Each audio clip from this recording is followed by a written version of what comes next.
Welcome back to my channel. আজকে আমি চলে এসেছি, দেখো, সুস্মিতা ব্লগস। ছোট্ট একটা চলে এসেছি। তোমরা এখানে কোথায় বলো তো? এই জায়গাটা, এটা হচ্ছে গিয়ে আমাদের এখানে, হচ্ছে গিয়ে আমার বাড়ির কাছে আশ্রম। এটা হচ্ছে গিয়ে কপিলমুনি আশ্রম বলে এটাকে। খুব সুন্দর আশ্রমটা। আজকে অনুষ্ঠান ছিল, হঠাৎ করে বর বলছে যে চলো একটু ঘুরে আসি। কোথায় নিয়ে যাবো? যে চলো না, কোথায় ঘুরতে নিয়ে যাই, দেখতে যাবো। দিয়ে দেখলাম, নিয়ে আসলো আশ্রমে। বেশ ভালোই লাগছিল। আশ্রমটা রাত হয়েছিল তো, তাই আশ্রমটা অনেক ফাঁকা ছিল, অনুষ্ঠান হচ্ছিল।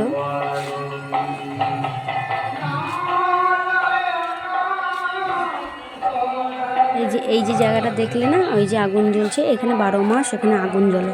যজ্ঞের আগুনটা সবসময় জ্বলে থাকে। আর যিনি মারা গেছেন, তার আজকে একজনের দেহ রেখেছিল, তার আজকে তার বছরকির কাজ, তাই এই অনুষ্ঠানটা। আর এই যে ইনি হচ্ছে আশ্রমের মেন মহারাজ, যে আশ্রম কপিলমুনি আশ্রম প্রতিষ্ঠা করেছিল। আমি একটু দেখে একটু প্রণাম করে নিলাম সুন্দর করে। বর বললো চল একটু প্রণাম করো, এবার ভেতরে একটু ঘুরে আসি। ভেতরে মহারাজ বসা ছিল, মহারাজের কাছে একটু দেখা করে তারপর আমরা বাড়ি চলে যাবো।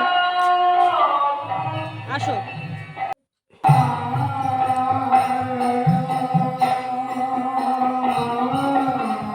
যিনি দেহ রেখেছেন আজকে, যার উপলক্ষে এই অনুষ্ঠান, ইনি হচ্ছে সেই মহারাজ। এই কপিলমুনি আশ্রমের অনেক মহিমা আছে, কিন্তু আমি জানি না। আমার ভিডিও ভালো লাগলে অবশ্যই